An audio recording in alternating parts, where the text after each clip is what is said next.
Praise the Lord. आप सबको जय मसीह की। आज हम परमेश्वर के वचन से एक ऐसे स्त्री के विषय में देखेंगे जहां पर हम इस बात को जानने पाएंगे कि जब कोई व्यक्ति या कोई जन आपको चिढ़ाता है तो कैसा लगता है। जी हाँ, मैं बाइबल से हन्ना के विषय में आज आपसे बातचीत करना चाहता हूँ। हन्ना एक ऐसी स्त्री हुई जिसकी कोई संतान नहीं थी, और जैसे कि हम पहला शमूएल उसके पहले अध्याय में देखते हैं कि पनीना नामक एक स्त्री थी जो उसकी सौत थी। वे उसे निरंतर चिढ़ाया करती थी और निरंतर उसको चिढ़ाती थी, और इस कारण कई बार हन्ना जब जब परमेश्वर के भवन में जाया करती थी, क्योंकि उसका पति हर साल प्रति वर्ष उसे परमेश्वर के भवन में ले जाया करता था, और जब जब वे परमेश्वर के भवन में जाया करती थी, पहला शमूएल 1 अध्याय उसके 7वें पद में हम पाते हैं कि पनीना उसे चिढ़ाती थी। और मैं सोचता हूं कि जब पनीना हन्ना को चिढ़ाती होगी तो किस प्रकार से चिढ़ाती होगी। वे बोलती होगी, हे हन्ना, तू तो देख यहोवा के भवन में आई है, और प्रति वर्ष तू यहोवा के भवन में आती है और यहोवा तेरी प्रार्थनाओं का उत्तर नहीं देता। देख हन्ना, मेरे तो बच्चे हैं मगर तेरे तो कोई संतान नहीं है। हे हन्ना, देख यहोवा ने मेरी प्रार्थना सुन ली है, यहोवा ने मेरी ओर दृष्टि करी है, और देख मेरे पास बच्चों की आशीष है, मगर तेरे पास तो कोई संतान ही नहीं है। कई बार वे ऐसी बातों को जब बोला करती होगी तो हन्ना के हृदय जो है छिद जाते होंगे। वे बहुत रोती होगी, कई बार रोती होगी, और प्रति वर्ष जब वे परमेश्वर के भवन में जाती होगी और पनीना उसे इन शब्दों से उसे चिढ़ाया करती होगी तो वे बहुत उदास हो जाया करती होगी। और वचन में लिखा है कि वे खाना नहीं खाती थी, वे रोती रहती थी, वे परमेश्वर से गिड़गिड़ाती थी, प्रार्थना किया करती थी, मगर हम वचन में देखते हैं कि यहोवा ने उसकी कोख को बंद करके रखा। और इस बात को पनीना भी जानती थी, इसलिए तो उसे चिढ़ाया करती थी। क्या आज आपको लोग आपको चिढ़ा रहे हैं? आपके विश्वास के आधार पर आपको चिढ़ा रहे हैं? क्या आपके अपने आप को कोस रहे हैं? क्या ये संसार आपके ऊपर दोष निरंतर लगा रहा है, आपको चिढ़ा रहा है, आपको भयभीत करने का प्रयास कर रहा है, आपके भविष्य की बातों को आपके ऊपर थोपने का प्रयास कर रहा है कि देख जो तू विश्वास कर रहा है या जो तू विश्वास कर रही है, ऐसा तेरे जीवन में कभी ना घटने पाएगा। देख परमेश्वर तेरी कभी प्रार्थनाओं को नहीं सुनने पाएगा। पर हम परमेश्वर के वचन में इस बात को देख सकते हैं कि पनीना इस बात को भूल गई थी कि हन्ना के नाम के अर्थ क्या होता है। इब्रानी भाषा में हन्ना के नाम का मतलब होता है favour and grace of God, दया और अनुग्रह परमेश्वर की। वे इस बात को भूल गई थी, और कई बार हो सकता है कि आपके जीवन में भी जब परमेश्वर का दर्शन आपको प्राप्त होता है और आप अपने विश्वास के अनुसार अपने जीवन को जीने का प्रयास करते हैं, तो ये संसार आपके ऊपर बहुत सारे दोषों को लगाने का प्रयास करता है, भविष्य की उन बातों को आपके ऊपर थोपने का प्रयास करता है कि जिस बात के ऊपर तू यकीन कर रहा है वे तेरे जीवन में कभी ना घटने पाएगा, ना होने पाएगा। यदि भी तेरे पास परमेश्वर का वचन है, यदि भी तू परमेश्वर पे विश्वास करता है, यदि भी तेरे पास परमेश्वर की बुलाहट है, यदि भी तेरे पास परमेश्वर की जीवित आशा है, फिर भी लोग जो हैं आपको सताने का प्रयास करेंगे, आपको चिढ़ाने का प्रयास करेंगे, लोग आपको हताशा में डालने का प्रयास करेंगे। और ऐसे ही पनीना जो है हन्ना के साथ किया करती थी, मगर वे उसके नाम का मतलब भूल गई थी कि उसके नाम का मतलब क्या है। वे भूल गई थी कि इसके नाम का मतलब परमेश्वर का अनुग्रह है, परमेश्वर का वो फेवर है जो परमेश्वर उसके लिए रखे हुए हैं। भले से ही वो फेवर, वो अनुग्रह हन्ना के जीवन में नहीं दिख रहा था, और हो सकता है कि अभी आपके जीवन में जो आप विश्वास कर रहे हैं, जिन बातों पे आप यकीन कर रहे हैं, जो अभी आपके लिए हो नहीं रही हैं, जो हुई नहीं है, लोग आपकी उन बातों का मजाक उड़ाएं, इसका मतलब ये नहीं है कि वे बातें आपके जीवन में कभी होंगी नहीं, या इसका ये मतलब नहीं है कि परमेश्वर आपको भूल बैठा है, आपकी प्रार्थना की ओर उसका ध्यान नहीं है, उसकी नजरें आपकी ओर नहीं लगी हुई है। हन्ना के जीवन में भी उसके नाम के विपरीत उसकी परिस्थितियां थी। लग रहा था कि परमेश्वर का फेवर उसके जीवन में नहीं है, लग रहा था कि प्रभु का अनुग्रह उसके जीवन के ऊपर नहीं है, मगर ऐसा नहीं था।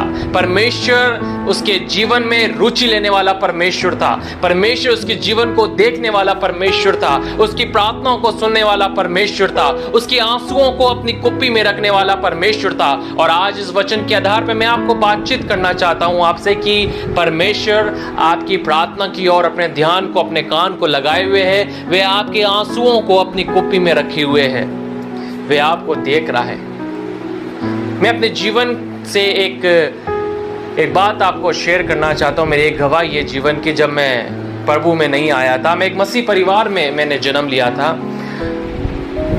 और मगर मैं मसीह से दूर था, प्रभु यीशु मसीह को नहीं जानता था, और बहुत सी नकारात्मक बातें जो है मैं परमेश्वर के विरुद्ध किया करता था। और जब मैं 5वीं कक्षा में था तो मैं अपनी मम्मी से लड़कर अपने मामू के यहाँ चला गया, और मेरे भाई जो थे वो भी मेरे समान जो थे, बिगड़े हुए थे, वे भी परमेश्वर को नहीं जानते थे, परमेश्वर से दूर थे, केवल नामधारी मसीह लोग थे। एक दिन ऐसा आया जब मैं अपने मामू के वहाँ था, हम सब ने सोचा कि आओ हम नशा करते हैं, और मैं उनके साथ गया था। उन भाइयों में और उनके दोस्तों में मैं सबसे बड़ा था, और सब ने जो है एक दारू की जो है बोतल वहाँ पर ली और उसे पीने का प्रयास किया। सब लोग पी रहे थे, मगर जैसे ही मैंने उसे पीने का प्रयास किया, मेरे अंदर एक विचार आ रहे थे कि कोई मुझे नहीं देख रहा है, मेरी माँ मुझे नहीं देख रही है, मेरी बहन मुझे नहीं देख रहे, मेरे परिवार के और लोग मुझे नहीं देख पा रहे हैं, जो भाई जो दोस्त मेरे साथ यहाँ पर हैं वे सब मेरे ही समान हैं, और कोई मेरे को नहीं देख रहा है। और जैसे ही मैं उसे पीने वाला था, एक आवाज़ मेरे पास आई, बेटा मैं तुझे देखता हूँ। और ये शब्द ने मेरे जीवन को पलट दिया।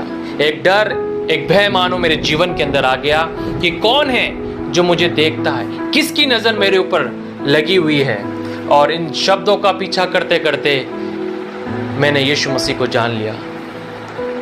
मैं आपको बताना चाहता हूँ अपने जीवन की गवाही के आधार पर कि परमेश्वर जो है अपने लोगों की ओर अपने दृष्टि को करे हुए है। वे आपको देख रहा है, आपकी परिस्थितियां उससे छिपी हुई नहीं है, आपके आंसू उससे छिपे हुए नहीं है।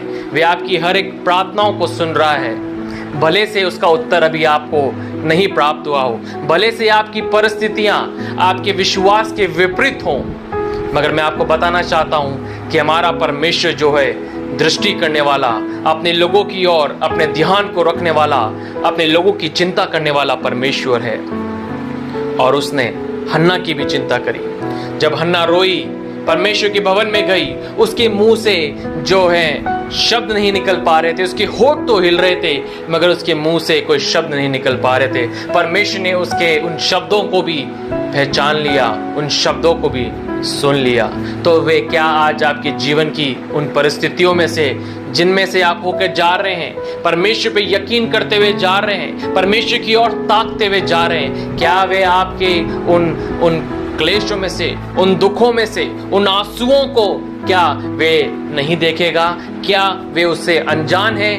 नहीं मेरे प्रियो, परमेश्वर आपके जीवन की हर एक बातों के ऊपर अपने नियंत्रण को रखे हुए है।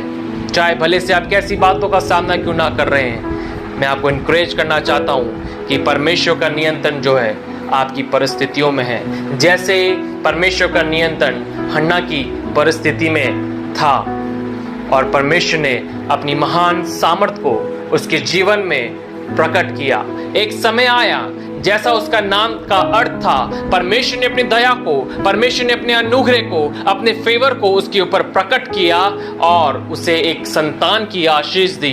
और वे संतान हम देखते हैं परमेश्वर के वचन में एक ऐसी संतान हुई जिसको परमेश्वर ने अपने भविष्यवक्ता के रूप में, एक प्रॉफिट के रूप में परमेश्वर ने इस्तेमाल किया।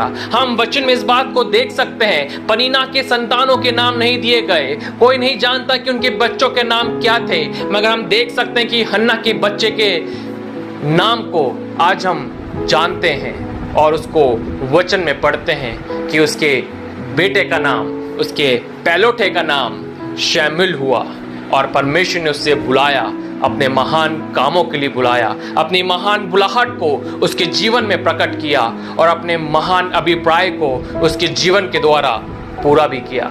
तो हम इस बात को देख सकते हैं कि परमेश्वर जो है अपने लोगों के जीवनों में अपनी सामर्थ को प्रकट करना जानता है, उनकी प्रार्थनाओं का उत्तर देना जानता है। भले से लोग आज आपको चिढ़ा रहे हों, आपका मजाक कर रहे हों, मगर मैं आपको इनकरेज करना चाहता हूं इन वचनों के आधार पर कि परमेश्वर जो है आपके विश्वास का जो प्रतिफल है वे देना जानता है। वे आपके आंखों के आंसुओं को, जो आप अकेले में रोते हैं, छिप छिप के रोते हैं, जो आपके आंसू आपकी प्रार्थनाओं में टपकते हैं, उन्हें वे अपनी कुप्पियों में रखने वाला परमेश्वर है। और एक समय आएगा जहां वे उन तमाम आंसुओं को आपकी प्रार्थना के उत्तर के रूप में उंडेल देगा और आपके जीवन की परिस्थिति पहले जैसे बिल्कुल भी नहीं रहेगी। अगर आज आप बीमारी के बिस्तर में इस वचन को सुन रहे हैं तो वे मैं आपको बताना चाहता हूं कि वे सामर्थ्य है आपकी बीमारी के बिस्तर को पलट लेने में, आपको चंगा करने में और आपकी जीवन की हर एक परिस्थितियों को सुधारने में। अगर आप परेशान हैं, अगर आप हताश हैं, डिस्करेज हैं, डिसअपॉइंट हैं किन्हीं बातों के लिए, तो मैं आपको इनकरेज करना चाहता हूं कि परमेश्वर आपकी हर एक निराशाजनक परिस्थितियों में एक आशा का समाचार ले आने के लिए सक्षम और सामर्थी परमेश्वर है। वे अपनी महिमा को प्रकट करने के लिए सामर्थी परमेश्वर है। आप सबको जय मसीह की।